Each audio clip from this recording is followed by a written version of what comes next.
오늘은 하나님의 그늘 아래라는 제목으로 말씀을 나눠보도록 하겠습니다.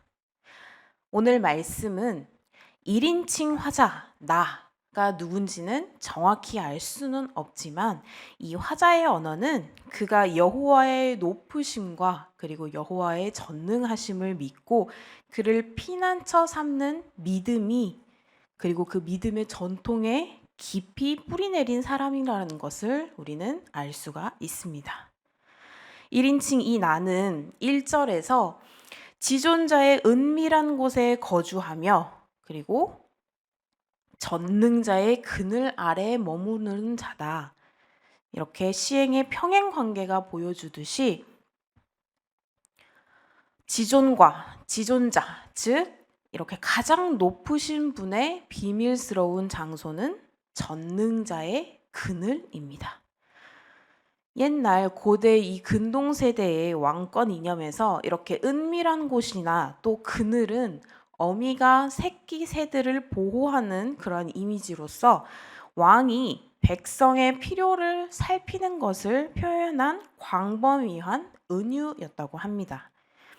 더군다나 이 지존자라는 말은 다른 신들과는 비교도 할 수 없는 하나님의 절대성을 표현한 것이며 이 전능자와 함께 여호와의 왕권 사상이 지배적인 90편부터 100편과 잘 어울립니다. 지존자와 전능자는 하나님의 성호이며 그리고 그분의 속성과 그분의 능력을 표현한 것으로서 이스라엘 역사 속에서 면면이 이어져 왔습니다. 무엇보다 이 1인칭 화자는 2절 내가 여호와께 말한다 라고 시작으로 그는 나의 피난처, 나의 요새, 내가 의뢰하는 나의 하나님이라고 고백합니다. 이 1인칭 동사와 함께 1인칭 소유격 동사와 소유격을 반복하는 것은 신앙 고백의 진정성을 강화하고 그리고 다른 사람들과 자신의 신앙 고백을 공유하려는 의도를 드러냅니다. 특히 내가 의뢰하는 나의 하나님에서 이 의뢰하다라는 동사는 의심하지 않고 확신으로 가득 차 있음을 표현을 하고요. 하나님을 향한 자신의 헌신을 강조하는 말입니다. 화자는 자신의 확실한 이 신앙 고백이 어디에서 비롯되었는지를 밝히는데 먼저 인생의 다양한 위협들이 어떤 방식으로 음험하게 닥쳐오는지를 말합니다. 어떤 것은 실제적이지만 또 다른 것은 상상에서 또 적대감에서 자신의 두려움에서 비롯될 수 있음을 은유로 표현을 했습니다. 이 시인은 3절에서 그가 너를 사냥꾼의 올무에서 심한 전염병에서 구출하실 것이라 확신하고 있습니다. 여기에서 이 너는 시인 자신일 수도 있고요. 또 신앙 공동체에 속한 모든 이들이 다 될 수 있습니다. 시인은 사냥꾼처럼 낚아채서 희생물 삼으려는 이 아기를 지닌 모든 위협에서 보호하시는 하나님에 대한 확신만이 아니라 그리고 인간의 능력으로 손쓸 수 없는 심한 전염병 그리고 곧 생명을 위협하는 이 극심하고 그리고 비참하기까지 한 이런 고통에서 보호하실 것이라고 확신하고 있습니다. 시인은 4절과 같이 그가 너를 그의 깃으로 덮으시고 네가 그의 날개 아래에 피하며 그의 진실함이 방패와 손방패라고 말하고 있습니다. 모든 위험으로부터 보호하시는 여호와를 깃과 날개 그리고 방패와 손방패라는 은유로 표현을 했는데요. 강한 어미새가 새끼새를 보호하기 위해서 날개 아래에 품어주는 것처럼 적들의 위협 앞에서 온몸으로 막아서는 큰 방패와 성벽처럼 하나님께서는 안전하게 보호하시는 이러한 영상을 떠올리게 합니다. 오직 하나님께서 가장 안전한 은신처이며 가장 튼튼한 방어막임을 표현을 한 것이죠. 그렇다면 하나님의 보호와 그리고 안전의 범위는 어디까지일까요? 이전 시행과 달리 두려워하지 말라라는 명령형으로 뒤는 시작을 하고 있습니다. 5절 밤에 찾아오는 공포와 낮에 날아드는 화살을 두려워하지 말고, 그리고 6절 어두울 때 퍼지는 전염병과 밝을 때의 재앙을 두려워하지 말라라고 말하고 있습니다. 밤과 공포, 그리고 낮과 화살, 어둠과 전염병, 이렇게 낮과 재앙을 서로 한 쌍으로 연결을 해서 온갖 위험들을 표현을 했습니다. 이러한 은유들이 정확한 삶의 정황과 의미를 전달하지 못하고 살짝 모호한 감이 있지만 생명을 위협하는 모든 치명적인 위협들을 포괄적으로 표현한 것은 분명하다고 볼 수 있습니다. 또 7절에 1000명 또는 10,000명이 내 왼쪽과 오른쪽에서 엎드러지나 내게 재앙이 가까이 오지 못할 것이라 라는 이 말은 전쟁터의 공포를 상상하게 하는데요. 대적들이 가까이에서 끔찍하게 쓰러지지만 여호와의 방어 능력 때문에 우리는 손끝 하나 다치지 않을 것이다 라고 이야기를 합니다. 화자는 이 8절 내 눈으로 똑똑히 볼 것이고 악인들의 보응을 볼 것이라고 말을 합니다. 이것은 악인들은 우연적인 방식으로가 아니라 하나님께서 직접 응징을 하신다는 그러한 믿음의 표현인 것입니다. 또 신앙 공동체의 각 사람이 안전한 이유를 밝힙니다. 이 이유를 밝히는데 9절처럼 네가 여호와는 나의 피난처 지존자를 너의 거처로 삼았기 때문이다 라고 말을 합니다. 본래 히브리 시행의 문장 구조가 조금 모호하긴 하지만 1절과 2절을 보면 하나님의 칭호, 이 피난처와 지존자가 다시 반복되고 있습니다.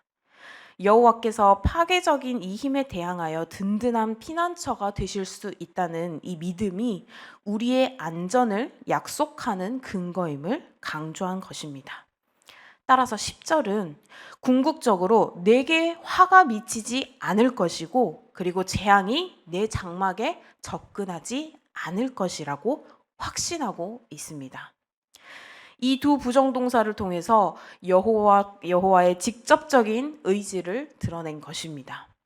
마찬가지로 11절에서는 긍정의 문장으로 또 안전을 책임지시는 여호와를 고백하고 있습니다. 왜냐하면 그가 너를 위해 그의 천사들에게 명령하실 것이다. 이는 너의 모든 길에서 너를 지키시기 위함이다. 라고 말을 하는데 이 시행은 하나님이 너를 위해 천사에게 명령하시는 분임을 강조하고 있는 것입니다. 천사들은 하나님의 명령을 받는 하늘의 심부름꾼입니다. 구약에서 그의 천사들이라는 이 표현은 천상의 존재만이 아니라 또한 인간의 대리자이거나 바람일 수도 있습니다. 필요하다면 하나님은 언제 어디서든 하늘과 땅의 모든 존재와 이 자연 세계를 명령하셔서 자신을 신뢰하는 자를 보호하십니다. 12절처럼 그들이 그들 손으로 너를 들어 올려 너의 발이 돌에 부딪히지 않게 하실 것이다 라고 말을 하는 이것은 여호와께서 삶의 온갖 장애물 앞에서 천사들을 동원하여 특별히 돌보시는 것을 표현한 은유입니다. 이렇게 하나님의 돌보심을 받는 너는 사자와 독사를 밟고 젊은 사자와 뱀을 발로 누르는 힘을 갖게 된다고 합니다. 이것은 야생의 세계에 사는 이 위협적이고 위험한 동물들의 공격을 뜻할 수도 있지만 또한 이 위협적인 동물처럼 치명적인 사람이나 세력들까지 제압할 수 있는 힘을 갖게 된다는 뜻이기도 합니다. 단지 생존하는 것이 아니라 승리자가 될 것을 확신하는 표현입니다. 14절에서 16절인 이 부분은요, 제사장이나 예언자를 통해 전달된 신탁으로 축축이 되는데, 확신에 찬 신앙 고백에 하나님께서 이렇게 응답하십니다. 그가 나를 사랑했으니 내가 그를 구원할 것이고, 그가 나의 이름을 알았으니 내가 그를 높일 것이다. 여기에서 하나님께서 구원하시고 높이시는 이유를 분명히 밝히십니다. 즉, 하나님을 향한 사랑과 하나님을 향한 그 지식이 구원과 높아짐의 이유라고 말씀을 하고 계십니다. 그래서 15절에 나를 부르면 응답할 것이고 고통 중에 내가 그와 함께 있고 내가 그를 건지고 내가 그를 영광스럽게 할 것이다 라고 말씀을 하고 계십니다. 하나님을 부르지 않고는 구원도 영광도 없습니다. 사랑, 지식, 그리고 부름은 애워싸인 이 담의 위협으로부터 당장 구원받고 영광을 얻는 것으로 끝나지 않습니다. 하나님의 미래적이고 그리고 최종적인 이 종말론적 구원이 남아있지요. 하나님께서는 이렇게 사는 날들을 연장하여 만족하게 하시고 이로써 나의 구원을 자기를 사랑하고 이름을 아는 자에게 보여줄 것이라 약속하십니다. 이처럼 구원은 하나님을 향한 사랑과 그리고 삶에 기초하여 하나님을 부르는 것으로 시작이 되고 그리고 확장이 됩니다. 그분에 대한 지식과 사랑이 구원을 완성합니다. 지금 현재 많이 불안한 세상입니다. 어디에 어떤 위험이 도사리고 있는지 우리는 알 수 없습니다. 안다면 더욱 무서울 것이고 모른다고 해서 안심이 되는 것도 아닌 세상이죠. 어디에 우리 안전을 걸어야 할 것일까요? 그리고 어떤 조건을 갖춰야 이제 됐다라고 할 수가 있을까요? 현재로서 길이 보이지 않습니다. 그렇죠? 그리고 많이 어두운 상황이에요. 많이 불안한 상황이고. 하지만 그러한 상황 속에서도 우리에게는 길이 있음을 잊지 말아야 합니다. 전능자의 그늘 아래서 우리는 지존하신 하나님만 아시는 안전한 곳에서 보호를 받고 그리고 전능하신 하나님의 그늘 아래서 우리는 지킴을 받을 것입니다. 이렇게 그분을 신뢰하여 피난처와 그리고 요새와 거처로 삼는 일을 넘볼 수 있는 세력은 절대 없습니다. 화와 재앙이 미치지 못할 것입니다. 환난 중에 믿을 것은 주님의 신실하심 뿐입니다. 10,000명이 엎드러진다고 해도 하나님을 신뢰하고 붙잡는다면 이렇게 악인 1,000명이 쓰러지고 10,000명이 엎드러지더라도 성도님들은 우리들은 모두 안전할 것입니다.